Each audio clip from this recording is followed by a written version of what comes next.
नाज़रीन, बांग्लादेश में शेख हसीना वाजिद भारत का अहम तरीन असासा थी। उन्हें खोने के बाद भारत में ऊपर से लेकर नीचे तक खलबली मची हुई है। हर कोई हक्का बक्का है कि ये क्या हो गया, कैसे हो गया। ऐसे में भारत के गोदी मीडिया को एक दफा फिर पाकिस्तान के खिलाफ इस्तेमाल किया जा रहा है। बेसरोपा और मनगढ़ंत इल्जामात लगाए जा रहे हैं कि बांग्लादेश में रजीम चेंज यानी हुकूमत की तब्दीली का कारनामा पाकिस्तान की खुफिया एजेंसी इंटर सर्विसेज इंटेलिजेंस यानी ISI ने अंजाम दिया है। इस हवाले से ये भोंडी दलील सामने लाई जा रही है कि बांग्लादेश की इंटेलिजेंस रिपोर्ट्स में कहा गया कि शेख हसीना वाजिद की हुकूमत गिराने की जिम्मेदार पाकिस्तान की खुफिया एजेंसी ISI है। तशक्कुर डिजिटल की वीडियो में खुशामदीद।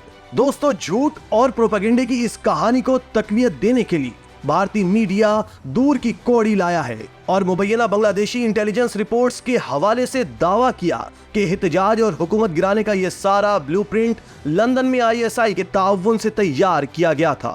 रिपोर्ट के मुताबिक बांग्लादेशी हुक्काम ने दावा किया है कि उनके पास बांग्लादेश नेशनलिस्ट पार्टी के कायम मकाम सरबराह तारिक रहमान और खालदा जिया के बेटे और ISI के हुक्काम के दरमियान सऊदी अरब में मुलाकातों के शवाहिद मौजूद हैं। पाकिस्तान के खिलाफ जहरीले प्रोपेगेंडे में सर फहरिस्त भारतीय अखबार इंडिया टुडे ने इल्जाम आयद किया कि पाकिस्तानी फौज और ISI का मकसद हसीना वाजिद की हुकूमत को गैर मुस्तहकम करना और अपोजिशन जमात BNP को बहाल करना है, जो कि पाकिस्तान की हामी है। रिपोर्ट में यह भी कहा गया कि चीन ने भी ISI के जरिए मुजाहिरों को बढ़ाने में किरदार अदा किया, जिसने बिलाखिर हसीना को हिंदुस्तान फरार होने पर मजबूर किया। जालसाज भारतीय मीडिया के मुताबिक इंटेलिजेंस एस्टेब्लिशमेंट ने रिपोर्ट में कहा है कि जमात इस्लामी बांग्लादेश के तुलबा विंग और ISI की हिमायत याफ्ता इस्लामी छात्रा शबीर ने मुजाहिरों को हवा दी और उसे हसीना की जगह एक ऐसी हुकूमत लाने की पुरअज़्म कोशिश में बदल दिया जो पाकिस्तान और चीन के लिए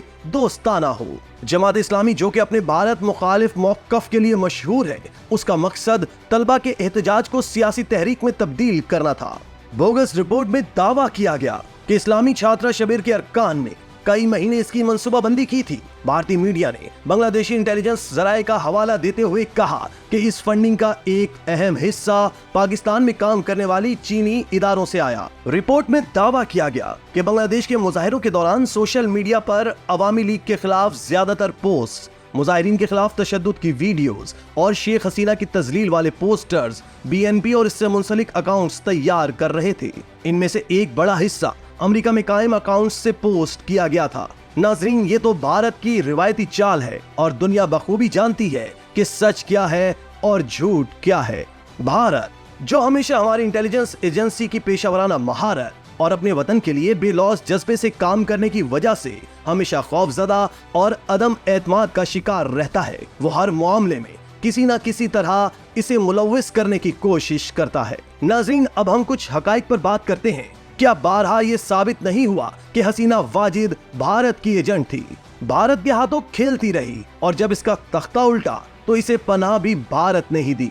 दुनिया में इसे कहीं ठिकाना नहीं मिल रहा, लेकिन भारत में इसे गैर मामूली प्रोटोकॉल दिया जा रहा है। क्या भारत की ISI के खिलाफ हालिया मकरूह प्रोपेगेंडा मुहिम इस बात की खुलकर वजाहत नहीं कर रही कि मोदी अक़लियतों बिलखसूस भारतीय मुसलमानों के खिलाफ अपने काले करतूतों को छुपाने के लिए ISI पर इल्जाम तराशियां करवा रहा है?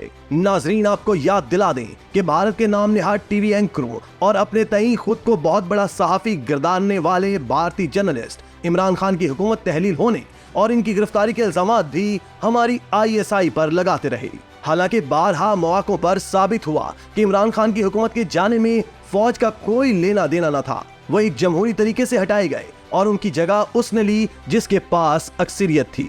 अब भारत बांग्लादेश में आने वाले इनकलाब का मलबा भी पाक फौज और ISI पर डालने की नाकाम कोशिशें कर रहा है। नाज़रीन, भारतीय मीडिया तो दुश्मन मुल्क का मीडिया है। इसके बेसरोपा प्रोपेगेंडे से दुनिया मरऊब नहीं होती। लेकिन यहाँ पर हम कुछ सवालात रखना चाहते हैं। नाज़रीन, डिजिटल दहशतगर्द पाक अफवाज पर भी बिल्कुल इसी तरह के हमले करते हैं जिस तरह सरहद पार से होता है। तो सवाल ये है कि डिजिटल दहशतगर्दों का बयानिया भारतीय मीडिया से मुमासलत नहीं रखता। फिर यहाँ ये भी तस्लीम करना पड़ेगा कि अगर बिलफर्ज महाल बांग्लादेश में बपा होने वाला इनकलाब ISI के जरिए आया है, तो फिर ये भी तस्लीम करना पड़ेगा कि इमरान खान के खिलाफ 9 मई का बयानिया बिल्कुल दुरुस्त है और मुजीब को हीरो बनाने वाले इमरान खान को सजा मिलनी चाहिए और उन पर आर्टिकल 6 भी लगना चाहिए। दोस्तों, क्या इससे ये साबित नहीं होता कि इमरान खान और PTI का बयानिया पाकिस्तान मुखालिफ है? और अगर ये कारनामा ISI ने अंजाम नहीं दिया तो आवाम इमरान खान के साथ क्यों नहीं खड़ी होती? PTI सिर्फ एक सूबे से ही क्यों जीत सकी? नाजरीन, शेख हसीना जिस अशराफिया से ताल्लुक रखती थी, बिल्कुल वैसे ही अशराफिया पाकिस्तान में भी मौजूद है। ये अशराफिया दिल खोलकर करप्शन करती है और इस करप्शन के पैसों को अफवाज पाकिस्तान के खिलाफ प्रोपेगेंडे के लिए इस्तेमाल किया जाता है। अवाम को हमनवा बनाने की कोशिशें की जाती हैं। इस अशराफिया को पाकिस्तान में तालीम और सेहत के निजाम को बेहतर करने या अवामी फलाह से कोई दिलचस्पी नहीं।